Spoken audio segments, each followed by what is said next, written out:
익산 시민 여러분 반갑습니다. 이재명입니다. 네, 우리 익산 시민 여러분, 이 아침 대바람에 이렇게 많이 나오셔서 진심으로 감사드립니다. 반갑습니다. 어제는 저 전남 쪽을 제가 인사드리러 갔었는데 하필이면 비가 그렇게 내려가지고 장대비가 내리는 바람에 정말 많은 분들이 고생하셨어요. 그런데 제가 참으로 감격스럽고 죄송한 것은 그 장대비를 우산도 못 쓰고 그대로 쫄딱 맞으면서 안경을 빗물을 훔치면서 이렇게 지켜보고 계신 분들을 보니까 참으로 가슴이 짠해지습니다. 오죽하면 그러실까, 얼마나 간절하고 절박할까 그런 생각이 들었습니다. 이 아침에 이렇게 많은 분들이 함께 해주신 것도 결국은 지금 이 어려운 위기를 이겨내고 희망이 있는 새로운 나라, 새로운 세상을 만들려는 그 간절함 때문 아니겠습니까? 그 간절함을 제가 잊지 않겠습니다. 그리고 자주 말씀드리는 것처럼 정치라고 하는 것이 정치인들이 모여서 쑥닥쑥닥 하는 것 같긴 하지만 사실은 정치는 국민이 직접 하는 것 아니겠습니까? 우리가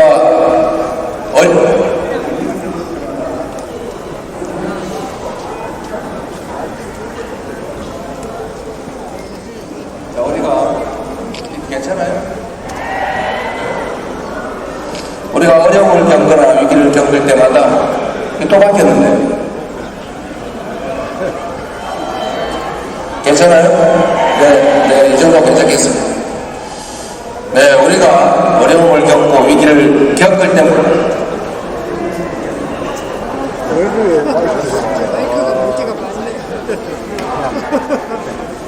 아까는 나도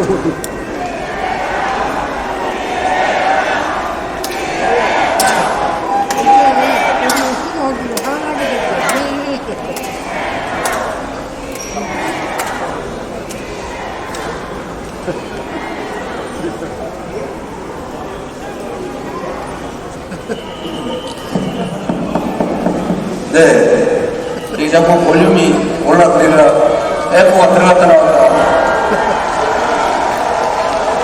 네, 어쨌든 준비하는 측이 많이 당황했을 것 같은데 박수 한번 주십시오. 제가 앞에 좀 왔다 갔다 했더니 위험하다고 꼭 이 뒤에서 하라고 그랬어요.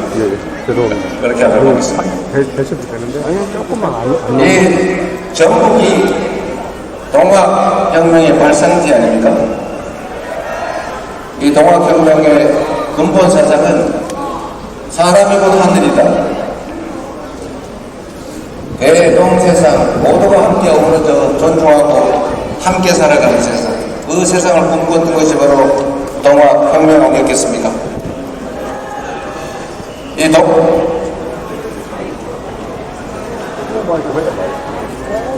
이상하고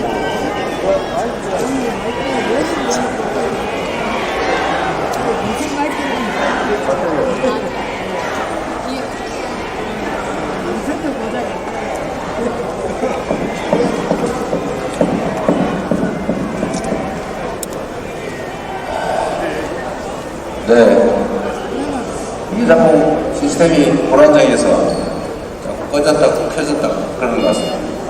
얘기를 하다 보니까 자꾸 끊어지고 뭔 얘기인지 다 잊어버려요. 네, 다시 처음부터 다시 리셋해가지고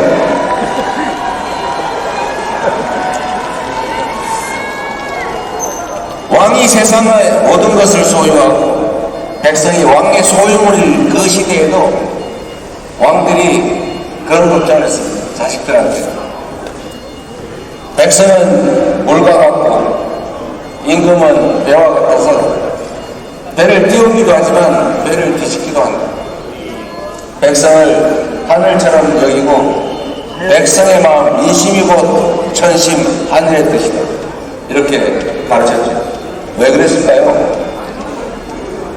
왕이라는 존재들이 정말로 천사 같은 마음을 가져서 그랬을까요? 뭐 그런 사람도 있었겠죠. 예민 정신으로 그런 생각을 할 수도 있었겠지만 저는 근본적으로 그랬을 거라고 생각합니다. 세상을 왕권으로 지배를 하지만 백성들을 탄압을 하거나 아니면 착취를 하거나 백성들의 고통이 커지면 체제가 되어 퍼진다. 그 위험을 제거하기 위해서 백성의 뜻을 하늘처럼 존중하라 이렇게 말했던 거 아닐까 저는 생각합니다. 그래서 죽기 싫으면 체제를 유지하고 싶으면 왕의 권위와 권력을 누리고 싶으면 백성을 존중하고 백성들이 등 따시고 배부르게 안전하고 평화롭게 살 수 있도록 해야 한다라고 가르친 것 아니겠습니까, 여러분? 그런데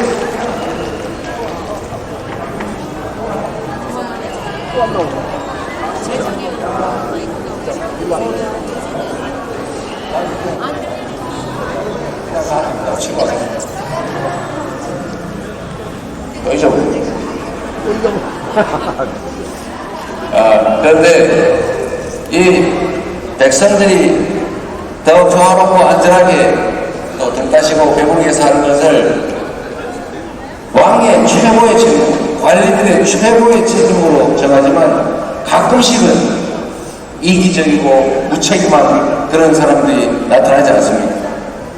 부패하고 폭력적이고. 그래서 우리 백성들이 이런 주장을 했죠. 아니 뭐 왕의 씨가 따로 있냐? 다 왕이 되면 다 왕 되는 거지. 그리고 사람이 다 귀한데 하늘처럼 귀한 존재인데 왜 이렇게 우리는 혹사당하고 가령주거의 고통을 겪고 있느냐? 우리 백성이 하늘처럼 존중받는 사람이고 하늘인 세상 만들자. 같이 다 잘 사는 그런 세상 만들자. 라고 시작한 게 동학혁명 아니었겠습니까? 그런데 참 안타깝게도 이 동학혁명이 당시로서는 이완의 혁명으로 끝났죠.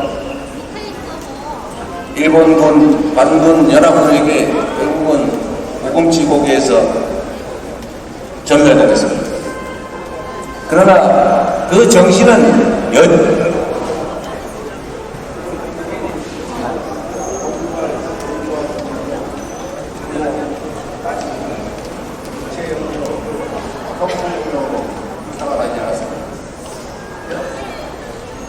마이크가 똥 꺼졌죠?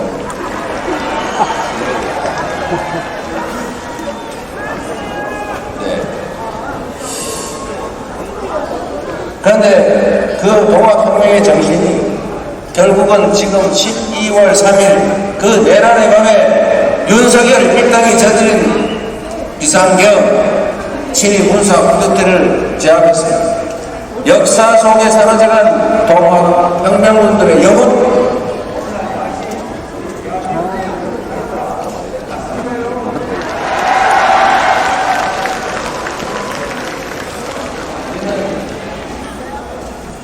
우리는 그 정신을 잊지 말아야 되겠죠. 앞으로 6월 3일을 거쳐서 우리가 해야 될 일도 우리가 나아갈 길도 사람이 하늘처럼 존중받는 모든 사람이 공평하게 주권자로 인정되는 국가의 모든 역량이 옳고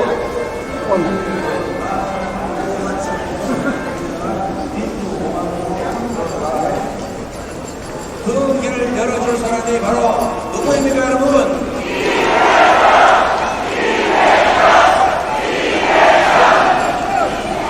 감사합니다. 그런데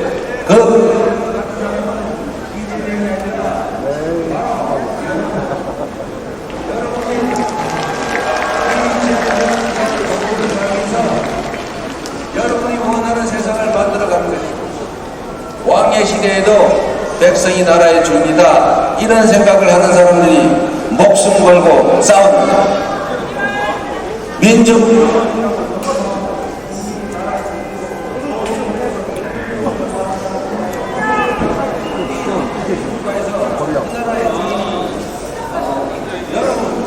국민 아니겠습니까?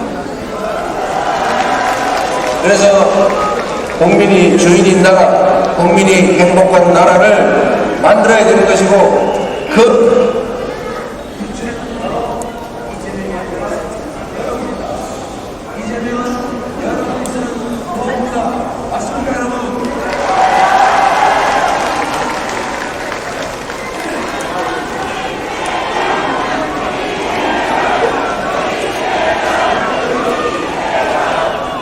충분히 그리고 치열하게 철저하게 준비했습니다.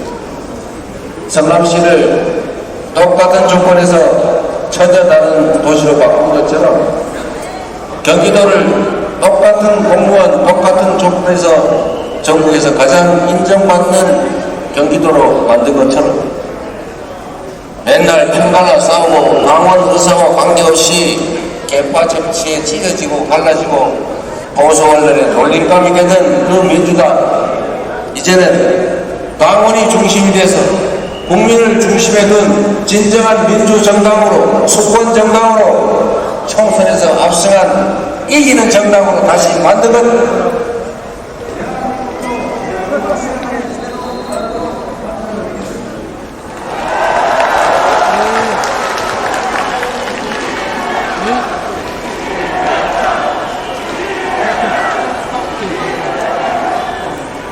익산 시민 여러분, 그리고 전국 도민 여러분, 먹고 사는 게 너무 힘들지요.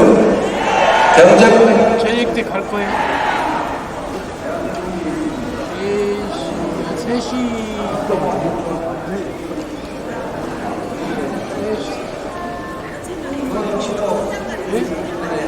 위대한 저녁이 발휘된 것이라고. 3시 그런데 우리가 한때 자원도 부족하고 인력도 부족하고 교육과 기술 수준도 낮을 때 가진 자원이 부족해서 성장 전략으로 소위 몰빵 전략을 했습니다. 특정 지역 수도권에 특정 지역 재벌에게 모든 자원을 몰아줬죠. 그러다 보니 성장은 했는데 불균형 성장 정책의 결과로 집중 현상이 발생한 것입니다. 한때는 그게 매우 유용했죠. 그러나 이제는 서울의 아파트 한평값이 3억을 하는 건 이 집중현상을 표현한 요금입니다. 지방은 소멸해가고 수도권은 과밀해서 이어 터지고 있습니다.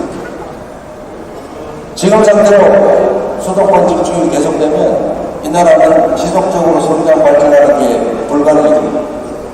이제 다시 우리의 역량도, 자원도, 기술도, 국민의 의식도 높아졌으니 이제 다시 원칙대로 균형 발전 전략을 취해야 됩니다.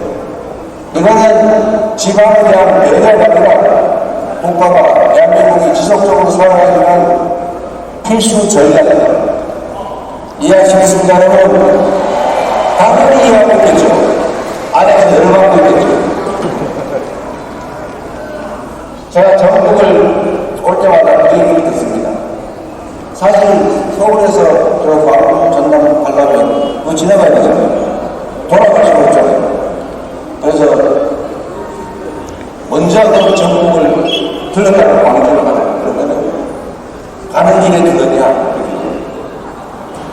그래서 이걸 바꿨어요. 그러면은 광주 갔다가 따로 전국 가려면 돌아가는 길에 들렀냐?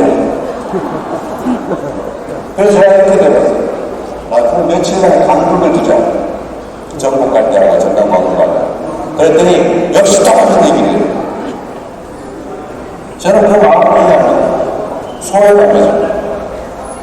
지금 결국 전북은 다른 지역들이 전북, 대구, 경북, 통합이니 부울경 메가시티니 충청권 메가시티 이렇게 얘기하지만 전북은 우리는 호남에 묶이기 싫어. 이래서 결국 전북 특별자치도로 분리해가고 있습니다. 슬픈 일이죠. 저는 그 이유를 이렇게 되게 세 가지 정도로 생각합니다. 말씀드린 것처럼 대한민국은 수도권 집중 전략 때문에 지방을 소외시켰죠. 이건 사실은 성장 전략의 일부였습니다. 불가피할 때가 있습니다. 그러나 그 결과는 이렇게 참담하게 지방 소멸, 그래서 지방은 다른 지역과 똑같이 다 수도권에 비해서 상대적으로 소외되고 차별받게 됐죠. 그런데 여기에 또 하나 있다. 이 참으로 못된 일이었는데, 제가 경북 안동 출신이에요. 경북 안동 출신인데, 제가 지금도 경북 가면은 저 뒤쪽에서 수근수근해요. 내가 제가 그런 말을 있지 않습니까? 왜 우리가 남의 나라에 나를 우리 안 넣어주냐? 나도 거기서 태어나고 먹고 자라는 그래도 역시 마음이 그렇지 못한가 봐요. 저는 그분들의 잘못이라고 생각하지 않습니다. 군사정권이 군할집의 전략을 합니다. 이 독재자들의 지배 방식이 가장 핵심이 군할집이에요. 이 국민들을 반으로 쪼개고 또 3분의 1 DNA를 쪼갠다. 한쪽만 집중 지원하고 한쪽을 소비를 시켜 싸움을 시키는 거예요. 그리고 힘센 쪽만 자기 편만 좌표 지원하고. 그래서 그 사람들이 사실은 동쪽으로 다 몰린다는 저쪽에는 농사가 짓고 어쨌든 그렇게 해서 이 호남지방이 소외됐던 거 사실 최근에 와서 일부러 그러는 경우는 없어지긴 했지만 이미 그게 너무 크게 고쳤거든요. 그런데 거기다가 그 이중의 소외에다가 전북이 또 호남에 뭘 지원한다고 하면 오! 광주 전남에 말합니다. 그런 생각을 합니다. 근데 사실이 제일 잘 모르겠어요. 사실은 전남 광주가 가면 광주에다 주로 와서 전남에 다 하잖아요. 근데 한국은 광주가 전남 안에 있어요. 그런 차이죠. 어쨌든 전북이 이렇게 사무팀에 소외감을 느끼고 있는 것을 저도 압니다. 그리고 안타깝게 생각하죠. 집안에 형제가 싸움이 가는 것은 너무 많이 가면서 싸우기도 하지만 없어서 싸울 경우가 더 많습니다. 얼마나 늘 들여다보고 있는 부모의 마음이 있겠습니까? 똑같죠. 대한민국 다 똑같은 국민들이고 똑같은 지역인데 특정 지역이 나는 버림받았어. 나는 버림받지 못해. 나는 왜 이렇게 못 살아? 라고 생각하고 하는 것 자체가 사실 국가정책에 심각한 문제가 있는 것입니다. 이제는 바꿔야 됩니다. 말씀드린 것처럼 구체적인 방법으로 여러 가지를 제시되겠지만 이제는 큰 방향을 바꿀 때입니다. 서울의 수도권, 경기, 인천에 제가 경기도에 시장도 하고 도지사도 있지만 저는 그때도 얘기했어요. 수도권 규제 완화 열심히 얘기하면 저는 그거 안 된다. 국가 균형 발전이 된다. 그러면 주변의 참모들이 그런 얘기하면 쳤었죠. 좀 균형 발전하다 보면 사람들이 싫어하지. 그런데 여러분, 우리 국민들의 위대한 건 이런 게 있어요. 국민들 그렇게 생각하지 않습니다. 제가 성남시장 경기도지사에서 수도권 규제 완화에는 언제나 반대. 불필요하고 정말 아무 소용없는 그런 규제야. 없애든지 완화해야 되지. 수도권을 더 풀어서 더 편성시키고 그렇게 하면 나라 망한다. 나도 제가 시장 될 때부터 되기 전부터 얘기를 했는데 프로 안 들었어요. 그것도 다 알지. 이 공공기관 지방에는 사실 좀 비슷한데 제가 수원에 도청이 있지 않습니까? 근데 경기도에 공장이 26개가 있는데 대부분 수원하고 근처에 몰려 있어요. 제가 거의 안 되고 전부 다 동부동부로 다 오게 있어요. 원래 수원에서 있는 얘기합니다. 수원에서 아니 이분은 다른 수원 사람들, 경기도 남부 사람들 4년째인데 그렇게 과격하게 나오면 어떡하냐. 그거 제가 그랬습니다. 물론 뭐 좋은 시간이죠. 수원에 살다가 저기 뭐 의정부, 어디 뭐 양평에 가면 좋아하겠습니다. 제가 설득도 하고 골반도 하고 당신들은 직장이라는 위치가 안정적이에요. 그 직장이 좀 더 불편해지는 정도겠지만 다른 사람들은 아예 손가락도 하고 취업도 못하고 그러고 사는 사람은 빼박이다. 그런데 좀 견뎌달라. 당신들도 개인적으로 돈 벌어서 사는 게 아니라 결국 국민의 세금으로 사는 거 아니라 좀 고통을 감수해달라. 이렇게 요구해서 설득하고 그랬더니 우리 수원 시민들 남북 경기 국민들이 저한테 뭐 표 떨어져가 지지율 떨어지고 그러지 않더라고요. 예, 우리 국민의 위장 앞으로 국토 균형 발전 전략은 그냥 20선 문제가 아니고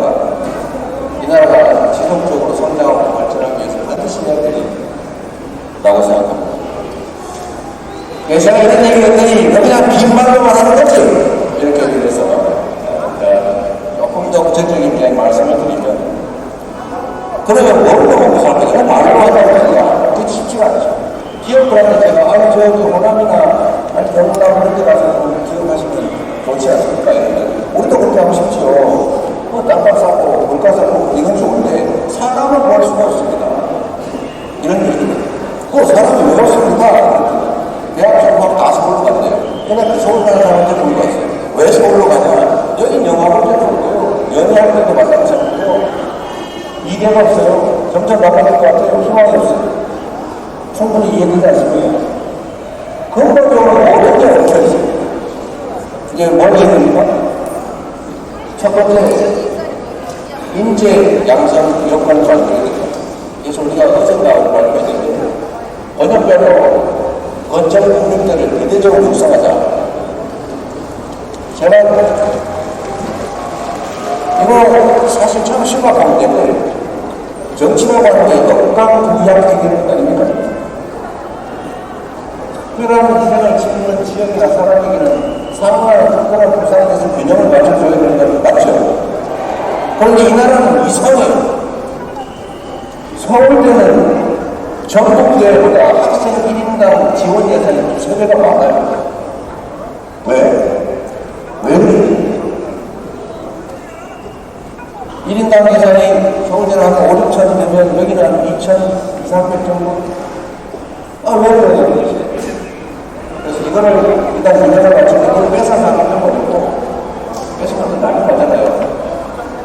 지방의 거점대학이나 지원을 팽팽 들여서 여기서 연구하고 공부하고 할 수 있게 하는 게 첫 번째가 서울대 10개 만들기 이런 얘기예요. 두 번째로 먹고 살기 있어야 될 것 아닙니까? 기업만 달라고 한다고 되겠어요. 그런다고 아무도 하라고 막 하겠어요. 저는 가끔씩 대통령 되신 분들이 재벌회장들 만나가지고 투자 약정서 쓰고 막 사인처하고 제가 그렇게 인감을 드렸어요. 저거 말로 기업이란 돈이 되면 부모가 하지 말라도 하고요. 기업은 돈이 안 되면 할배라 아들이 명기 마누라가 와서 맞아서 부인이 와서 남편이 와서 이러도 절대 안 돼요. 그게 기업이죠. 기업을 할 수 있게 만드는 얘기입니다. 그래서 그 지역의 특성에 맞는 기업들이 활동할 수 있는 여건을 만들어요. 첫 번째 방법이 이 서남해안은 재생에너지의 도구를 앞으로 이 무한한 바람, 태양, 지금 해놨는데 이 에너지를 사용하지 않으면 국제사회에서 살아갈 수가 없어요. 전 세계에서 이제는 기후이기 때문에 탈탄소 시대, 탄소 제로 시대를 이야기합니다. 화석 재료로 생산한 제품은 절대 안 산다. 이걸 뭐라고 해요? REB라는 걸 모르는 분이시죠? REB이 뭐냐면 REB 계획하고 이랬대요. 너무 바람이시죠? REB이 절대 안 되죠? 전 세계가 REB 포진이 돼서 재생에너지가 없으면 수출 활동을 할 수가 없어요. 그런데 대한민국은 재생에너지 다른 나라는 최하 30%에서 70%까지 우리는 5%입니다. 삼성전자 혼자 쓰려도 부족해요. 그래서 어떤 일이 벌어지냐, 재생에너지가 없으니까 재생에너지가 많은 데를 찾아서 해외로 생산기지들이, 즉 공장들이 얼마나 가고 있습니다. 이 3년 동안 이 정권이 뭘 했냐, 수사가 제공이라서 태양광 ICMG 미리 찾는다고 많은 수사가 다 부족하고 한심하지 않습니다. 3년 걸렸지만 나도 이제는 재생에너지 사회로 전환을 내고 재생에너지 산업을 집중 지원을 하는 입장도 생기고 관련 산업도 생기고 수출도 하고 그런 거죠. 풍력, 태양광, 난리에 근데 이게 전남, 전북, 충남, 이라인, 이 서남해안이 경남 재생에너지의 보고입니다. 바람도 좋고 햇볕도 좋고 또 해안가에 뚫리면서 또 피어있는 공간도 마치 사람 폐포처럼 여기에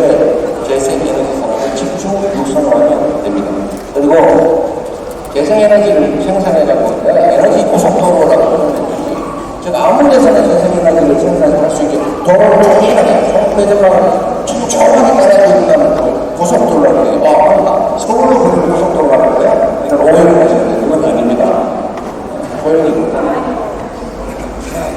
생산지 가격과 수요지, 원거리 수요지의 상품 가격이 같아요? 달라요? 어떻게 정상입니까? 다르게 정상이죠. 전국에서 열심히 매출 키워가지고 서울 가가지고 하면 수송비 공부하니까 당연히 소비지 가격이 더 높겠죠? 근데 아닌 게 하나 있어요. 이게 뭐냐? 전기요금. 누가 맞췄어요. 상품 들수록 전기요금이 이 송전비용이 엄청나요. 전기를 생산하는 집하고 소비지 가격이 똑같아요. 이러면 안 되겠죠. 전기 생산할 때 석탄 발전소 만들고 원자력 발전소 만들어서 위험하거나 아니면 환경오염 대비하는 사람이 되는 요금이나 저기 멀리서 쓰는 에너지나 가격이 똑같아요. 이러면 안 되겠죠. 가격이 차등을 이루니까 이게 진짜 시장주의입니다. 그러면 정부, 전남 이런 지역에서 생산되는 재생에너지를 싸게 아주 싸게 공급하고 여기다가 더해서 지방으로 가면 어려워요. 세제 혜택도 대규모로 주고 또 인구 과밀 지역과 다르니까 규제 이런 것도 좀 대폭 와라 땅도 좀 싸게 이렇게 하면 오지 말래도 기업들이 오지 않겠습니까? 그리고 또 한 가지 이 전국 그리고 일산 여기 좀 관심 있으면 하는 게 있는데 대한민국이 경쟁력을 가진 요소가 몇 가지가 있어요. 몇 가지가 있는데 그 하나가 앞으로 문화, K-컬처, K-팝, K-드라마, K-푸드, K-미용 이렇게 요새는 K-일주주의다. 이 문화가 전 세계에 엄청난 영향을 미치는데 우리 김구 선생님이 그런 말씀하셨잖아요. 내가 소망하는 것 같다면 강력한 군사력으로 외국을 점령해서 식민지로 만드는 그런 걸 원치 않아요. 군사력을 나라를 지킬 정도밖에. 그러나 강한 문화의 힘을 가지고 문화는 누군가를 불행하게 하는 것이 아니라 누군가를 행복하게 하면서도 나도 행복한 일입니다. 이 문화가 강한 나라를 만드는 게 내 소원이다. 이렇게 말씀하셨습니다. 부조한 말씀입니다. 대한민국 국민이 가진 문화적 영향이 엄청나요. 대단한 민족이에요. 전주, 익산, 전북, 호남, 이 예향입니다. 문화의 보장. 이 문화를 산업으로 전환해요. 지금 일부가 사고하는 거죠. 넷플릭스에 상위권은 다 힘들어가지고 폭삭 속았수다 보다가 나도 못지않게 울었는데 우리 아내 오느라 고생했어요. 경상도 사람들 속에 남자가 울면 안 되거든요. 저도 이제 그거 동의하지 않지만 그래도 아내 앞에서 눈물이 들기 위해서 많이 숨어서 많이 닦았는데 이게 가장 한국적인 여자죠. 그 온 세계 사람들한테 감동을 주지 않습니다. 넷플릭스가 이 플랫폼이 우리나라에 아니라서 남는 돈이 우리가 별로 없어서 그렇지. 이제 그런 것도 우리가 만들고 있지 않겠습니까? 그래서 이 문화를 사회로 이걸 수출하고 전 세계에 할 일이 크게 제가 보니까 시간 많으시죠? 외교 영역을 한번 살펴봤는데 우리가 해외 원조 사업, 그러니까 ODA라고 해외 원조를 받았는데 원조는 아니다. 원조 예산이 1년에 6조 8천억이고 뭔 소리인지 몰라도 윤석열 정권이 왕창 올라가요. 어쨌든 6조 8천억인데 누가 이렇게 특별히 줄이는 거고 이걸로 외교 부분에 한류 문화를 확산시키는 방향으로 전환하는 거죠. 그래서 또 보니까 외교 공간이 전 세계에서 인구 수가 제일 많아요. 우리 외교 공간이 그렇게 많습니다. 그런데 외교 예산은 매우 적어요. 외교 인력도 매우 적어요. 그러니까 어디 외교 공간만 잡고 관리가 하면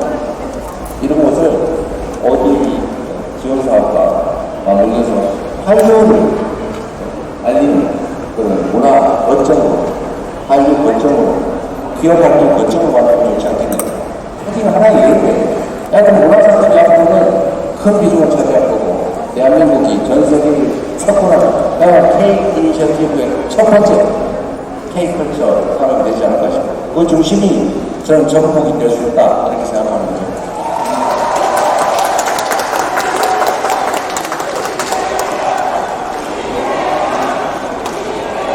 그리고 추상적인 그 문화산업을 넘어서서 전국이 국가 식품 클러스터 특화지역이죠.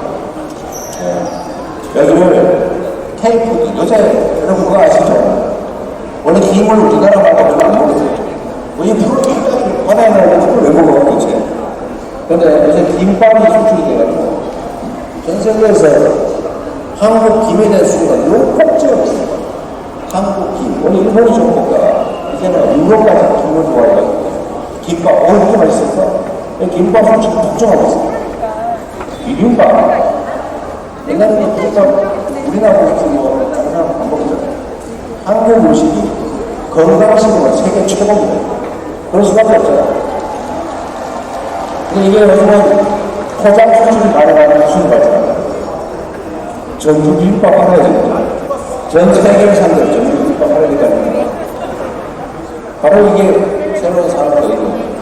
여기 이 K컬처, K푸드, 여기 집중 투자를 해가지고 전부가 하나의 대표적 산업으로 키우는 게 저의 우리의 계획입니다. 그래서 대한민국 산업의 기본 1번 당연히 AI 중심의 첨단 기술 산업으로 전환해 두 번째 재생에너지 중심 산업으로 전환하고 그리고 K 이니셔티브 문화산업 이 3대 산업이 가장 중요하고 그 중심부에 문화산업의 중심 전부 익산 여러분 축하드립니다.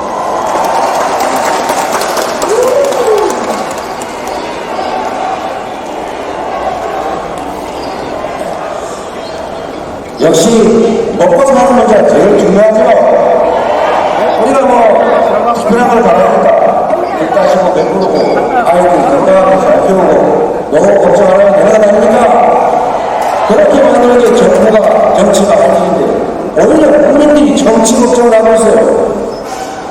이재명과 민주당이 집권하면 최소한 여러분이 나라 걱정을 하지 않게 하겠습니다.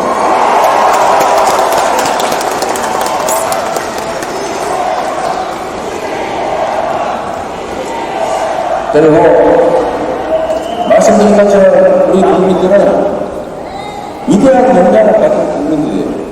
세계에 없는 무혈의 평화혁명 원식이나 그것도 8년 만에 성공하는 이런 민족 국가가 어디 있습니까?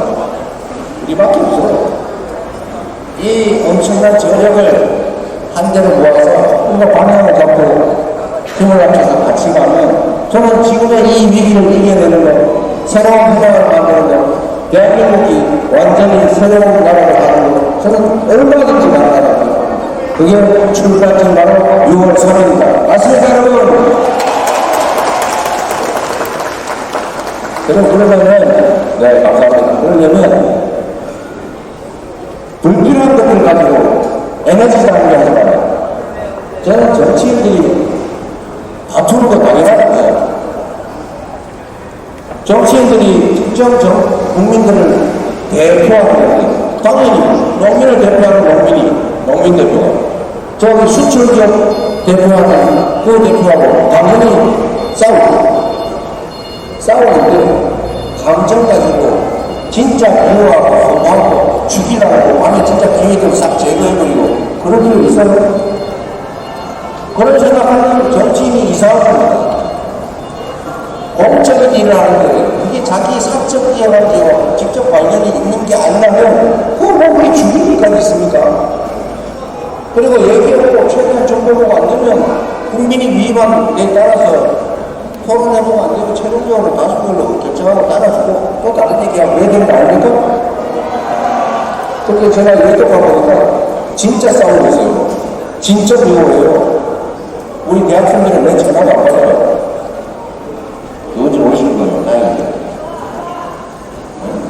이래가 되겠어요. 그래서 정치인들이 싸우는 걸 여러분이 보실 때 저 친구들이 왜 싸우나? 나를 꼭 도와주시고 무조건 싸우지 말려면 누가 손해봅니까?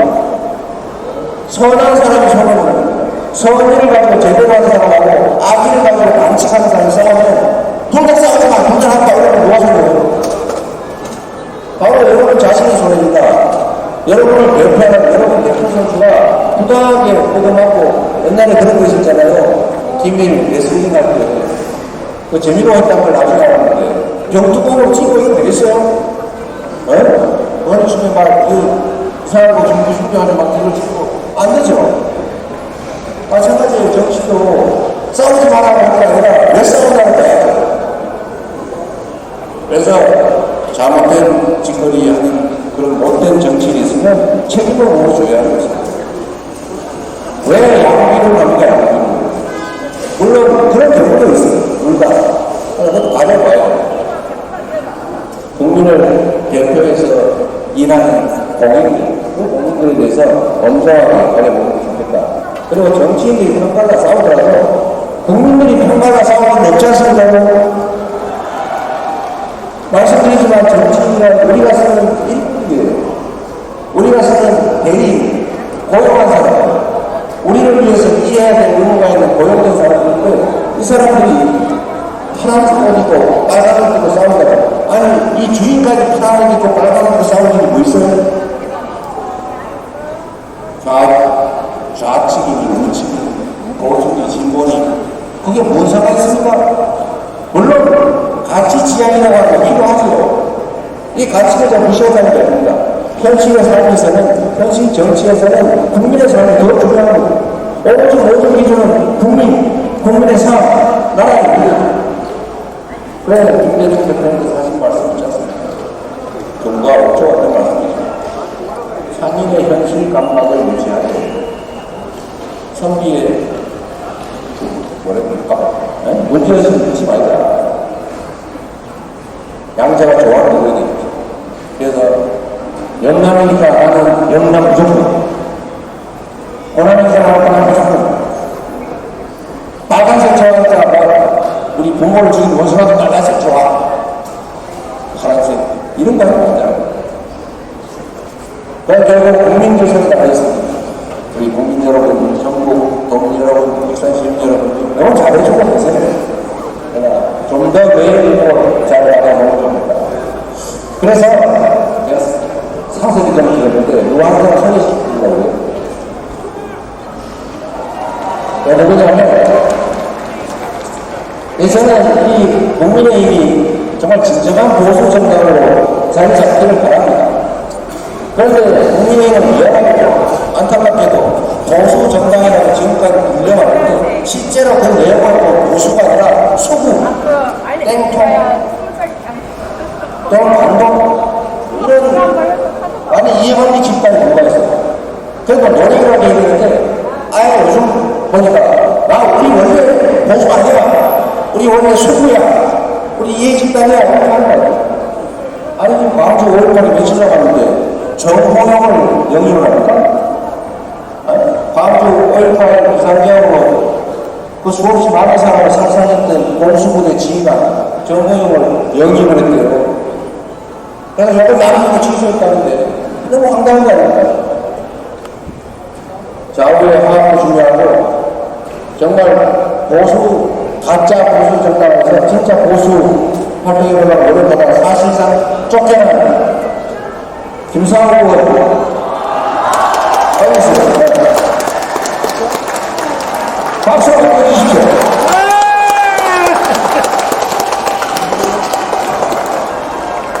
자, 이제 이분이 당신이 가진 보수의 진정한 가치, 인적 보수의 정신을 우리 민주당 안에서 실현해 볼 수 있도록 우리가 함께 도와주고 있습니다. 이 모습 비치 않겠습니다.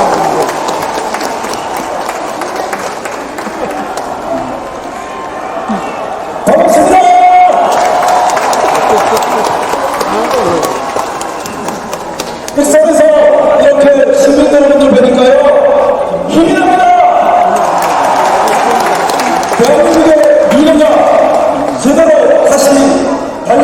말씀이 많습니다. 그렇게 해주실 수 있으시죠?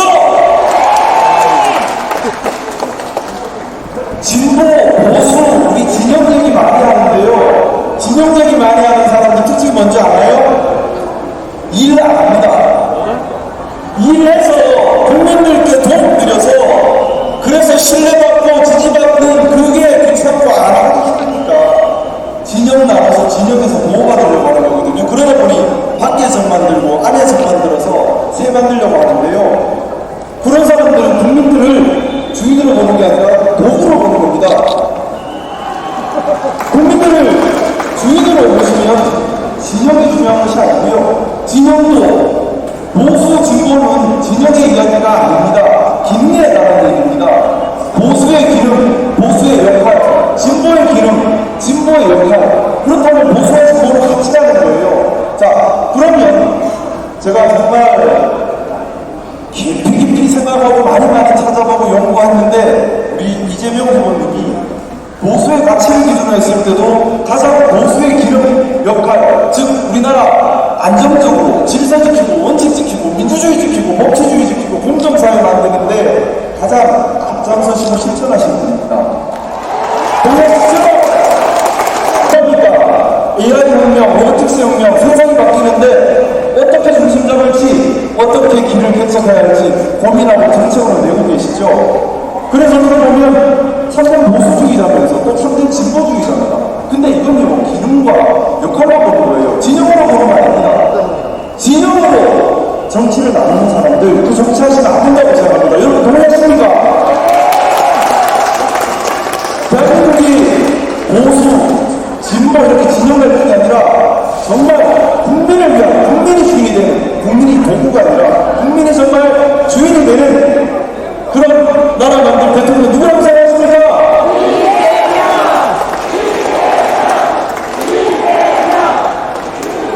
저도 이재명 후보님이 대통령이 되시는데 최선을 다하겠습니다. 감사합니다.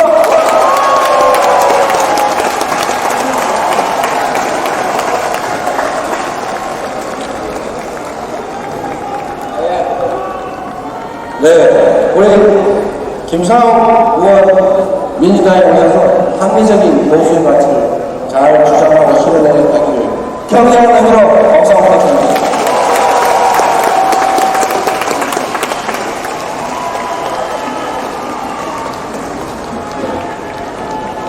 우리는 저는 앞으로 대한민국 정치가 좀 근본에서 좀 바뀌기를 바랍니다. 어떤 거냐면 지금까지는 이 정상과 비정상이 경쟁했습니다. 이 비정상, 이권에 내놓는 이 정치 몰입이라고 너무 심하게 얘기해요. 정치권, 지역을 기반으로 이 가짜 보수, 참칭 보수, 이 참칭 보수가 도수라고 불려왔죠. 저는 이 비정상이었다고 봅니다. 국민의 뜻에 어긋나는 행동을 반복해시하고 원래 하겠다고 자기들이 주장했던 것도 우리가 하면 반대예요. 지난 4년 동안 생각해 보십시오. 아니 여당이 뭘 하자고 하고 야당이 말리고 그래야 되는데 3년 동안 그들이 한데 야당 발목 잡은 거였어요. 그죠? 어떻게든지 못하게 방해하는 게 이기고 정치는 어그로기를 만들어서 정기를 내는 그게 정치 아닙니까? 그리고 어떤 길을 더 낫게 만들지를 끊임없이 고민해야 되는데 반대로 남들이 뭘 하면 시기 질투해서 그런지 성과가 어쩌고 갈 것 같은데 무조건 반대. 나 이런 정답 보시는 그래서 이제 앞으로는 이 비정상적인 이해관계 이 집단을 보수로 하고 정상적이고 상식적인 정치 집단을 진보하고 이제는 제자리를 찾아서 이 비상식을 좀 비상식의 영역으로 밀어내고 이 상식의 영역 안에서 진짜 합리적인 보수와 합리적인 진보가 경쟁하는 그런 정상적인 정치 체제를 만드는 거 이게 우리가 해야 될 일이고 그 출발도 역시 6월 3일이다 이렇게 생각합니다.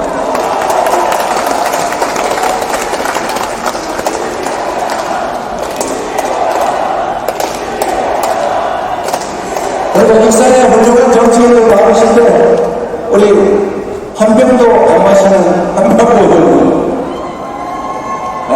이춘석 의원님도 계시고, 제 비서실이 그리고 홍보실을 하고 계십니다. 우리 정동영 원장님 모셨고, 유태 의원님. 네. 우리 여러분 열심히 일하는 여러분의 도구 충직한 일꾼을 박수하고 드립니다. 여러분, 희망 있는 세상을 우리 함께